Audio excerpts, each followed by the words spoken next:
Hi there, and welcome to Ian's Engage channel. I'm Ian. In the previous instalment of this series, I showed how I'd begun to work on the second section of the tricky bit. At the end of that video, I showed a list of things that needed to be done to complete the section.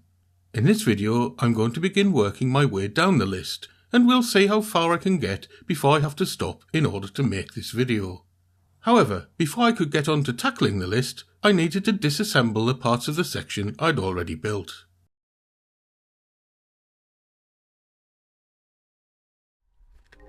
Most of the work I'd done to install points, servo motors and point rodding needed to be removed so that frog wires and dropper wires could be installed. So, I set to work removing the staples that held the points to the baseboard. The servos were released from their enclosure boxes.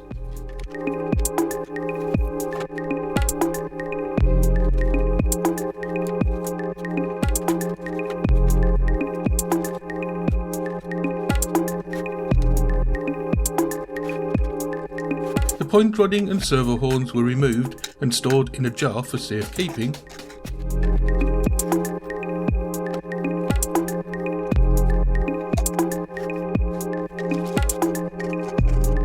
Eventually I was back to an empty baseboard and I could begin to work on the list.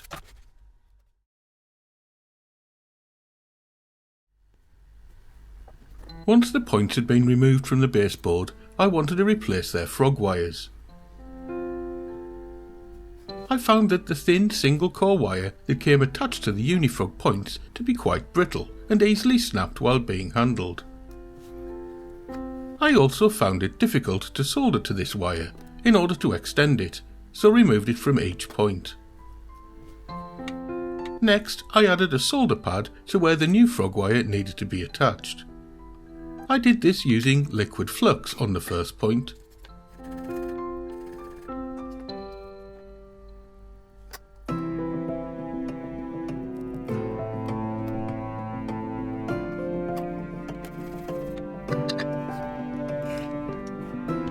To compare, I used flux paste on the second point. Both fluxes seemed to do a good job, but I think I preferred the paste for this particular job as it stayed where I'd placed it. As you can see, I also managed to melt part of a sleeper on both points, but there was no harm done to the actual frog. Next, I tinned some new frog wires, for which I used 22 AWG stranded wire, which was obviously green in colour.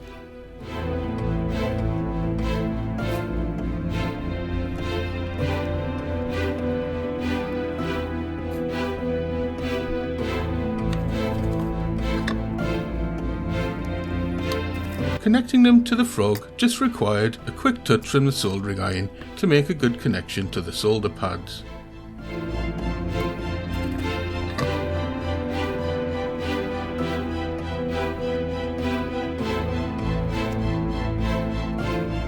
Next, I used the point template that I'd created in my previous video and marked where I needed to drill a hole for the frog wire to drop through.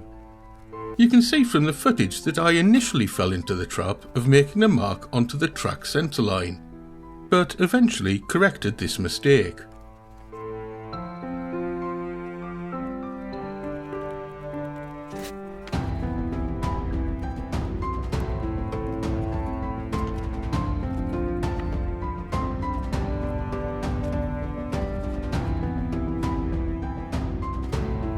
Next, I used a bradawl to pierce the cork and inserted a toothpick where I wanted to make the hole.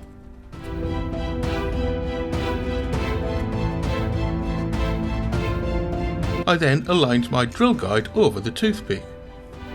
After removing the toothpick, I could then drill through the drill guide, which ensured that I got a nice clean perpendicular hole through the baseboard.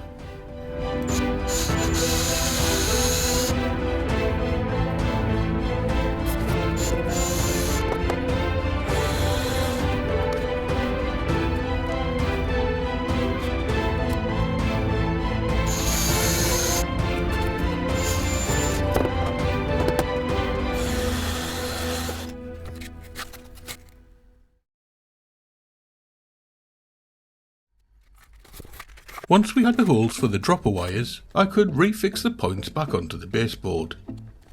I had been going to glue the points to the cork at this point, but instead I decided to use the staples again, just until I was happy that everything was lined up correctly.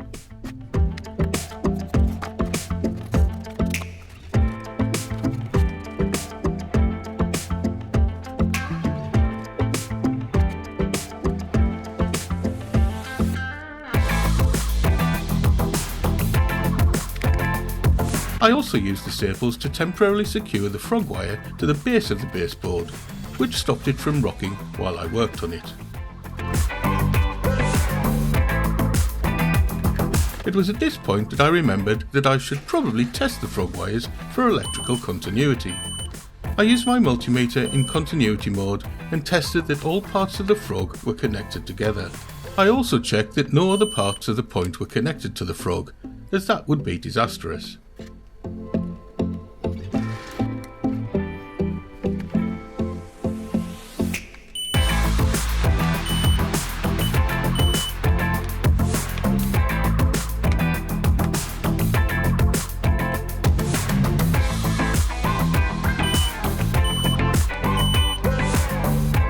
The final part of preparing the points involved adding rail joiners.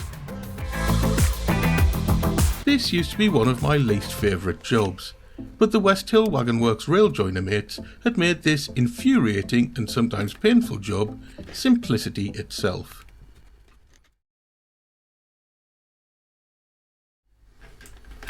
Once I was happy that the points had been positioned correctly, the remaining track could be cut to size.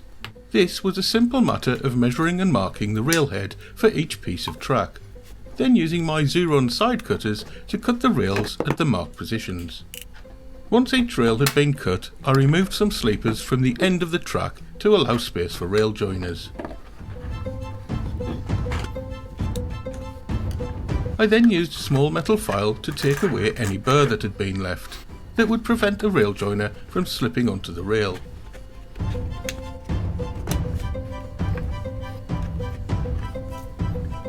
The new pieces of track were then temporarily secured to the baseboard using staples.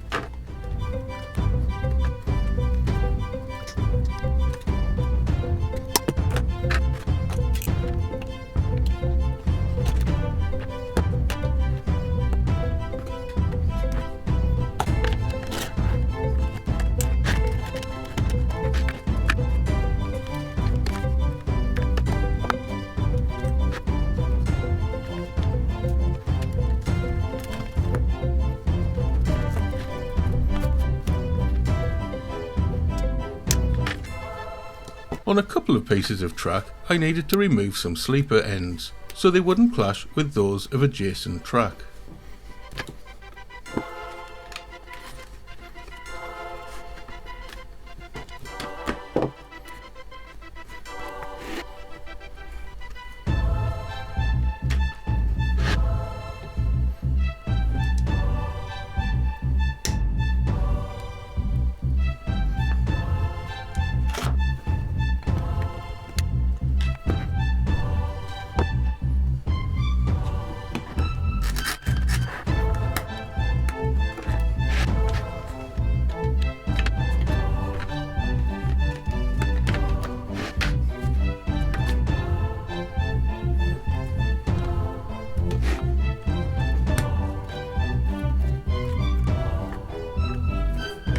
As you can see, I also used my homemade track satellite templates to ensure that the track was positioned correctly.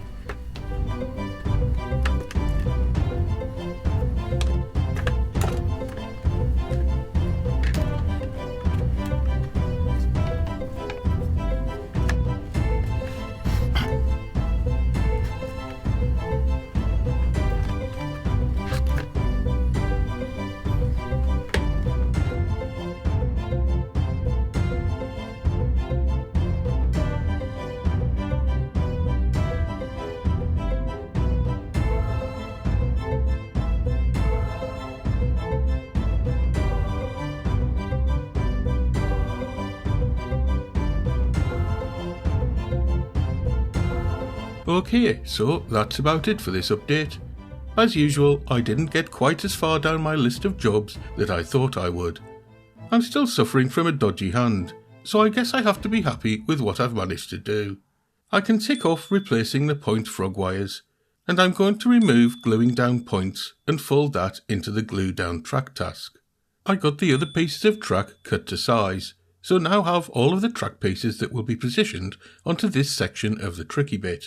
I'm still hoping to complete this section before the end of the month, which definitely seems achievable unless real life decides to get in the way, as it usually does. Let me know if you can think of anything that I've forgotten. Alternatively, if you've got any hints, tips, useful tools or techniques to pass on to a fellow N-Gage modeller, or if you simply want to say hello, then please do so in the comment section. Anything and everything you've got to say will be greatly appreciated. In the meantime, thanks ever so much for watching.